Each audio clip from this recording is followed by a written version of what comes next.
all right, it's time to help the 49ers beat the Seattle Seahawks. They couldn't do it last time. They did it week 1. Both times, and Robert Saleh held the Seahawks offense to 13 points. But this last time, the Seahawks had the ball most of the game. They missed 2 field goals. They bungled a possession at the 1-yard line. It could have been worse. What does Robert Saleh need to do differently?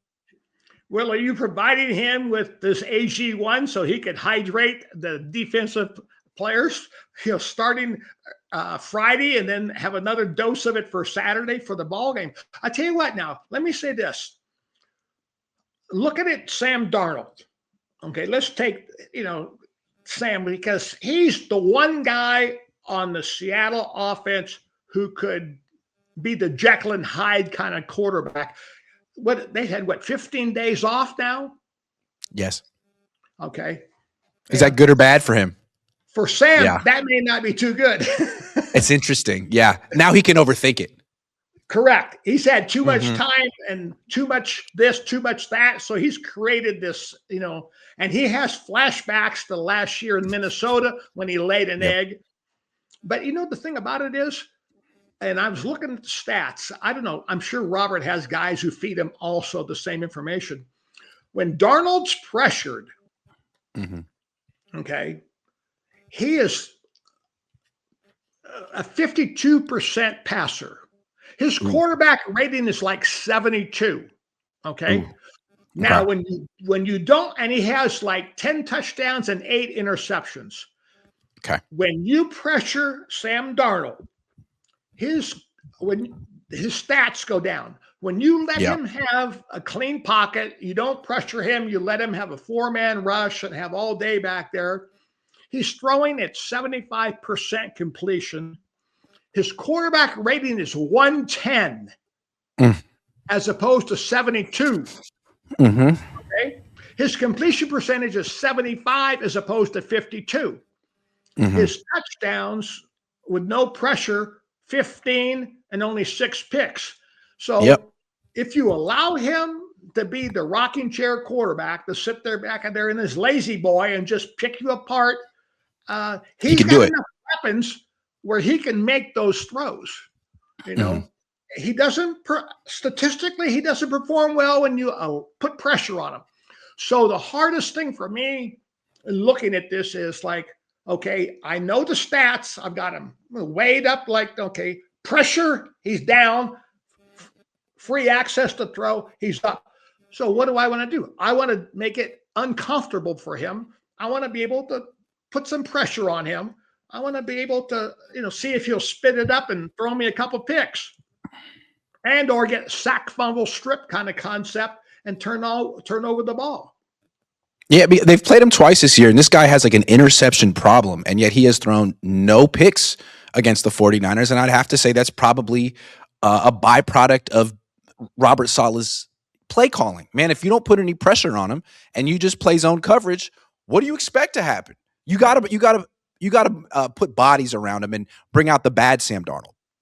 Correct. And the thing about it also now, you've got 2 new linebackers playing for the Niners who were not there the last ball game.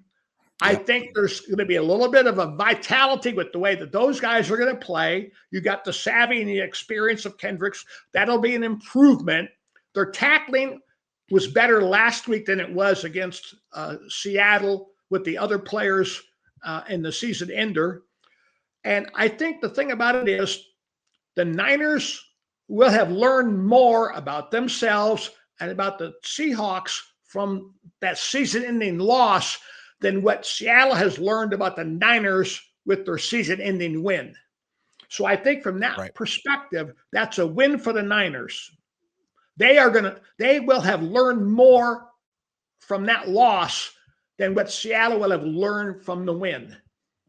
I asked Saleh yesterday, like, what are you going to do differently? I mean, you only gave up 13 points, but they had the ball the whole game, and they ran for like 180 yards. So what adjustments do you think you need to make? And he didn't talk about the run game. He went straight to third down. He was like, we were awful on third down. We got to be better on third down. And, I mean, yeah, obviously, but, like, what does that entail? Does that just mean you want your guys to execute better from zone coverage, or are you going to actually call some more aggressive things on 3rd and 3? Because there were some conversions where it was like Eric Sobert catches a 7-yard pass and there's no one around him. It's like, you just give him the first down if that's what you're going to do. I'd like to see him be more aggressive on third down. And so he didn't tell you? He didn't give you a hint? You couldn't read his expression at all to see if he was... If he said he wants to be better on third down, I would imagine that involves not giving backup tight ends free releases in the secondary and actually manning up and taking away the slants and the quick stuff. Like that's maybe he is trying to confuse the Seahawks, but that would seem to be the answer. Well, the bottom line is I go back to that three-play sequence that they had. 3rd and 17, they gave up a 19-yard gain on a toss play to the offensive right, the Niners' left side. The next play gained, 17 yards. The next play after that gained 12 yards. So they had 3 consecutive first downs on 3 snaps, and that was game over. John Lynch was having a heart attack up in the press box. On 3rd and 19 or 3rd and 17 when they gave up a 19-yard gain. And they missed a lot of tackles. There were probably 4 or 5 missed tackles on that one run alone. And so I think the Niners will be better at linebacker. The thing about it also and Philadelphia didn't throw very many screens. Right, they didn't. You and I have discussed this periodically throughout the season. I was never a fan of how D. Winters reacted on screens. He waited till the guard was out there, the tackle was out there, the backer released, and hell, he's still 12 or 13 yards deep on his drop. Whereas Fred Warner, when he saw the lineman pulling, saw the back flyer, and bam, Fred hit it and split the offensive lineman and would nail the screen back for negligible yardage. And so hopefully Kendricks and Wallow will respond better to the screen action, because that has been a staple in the first series of every Seattle offensive game plan. Yep.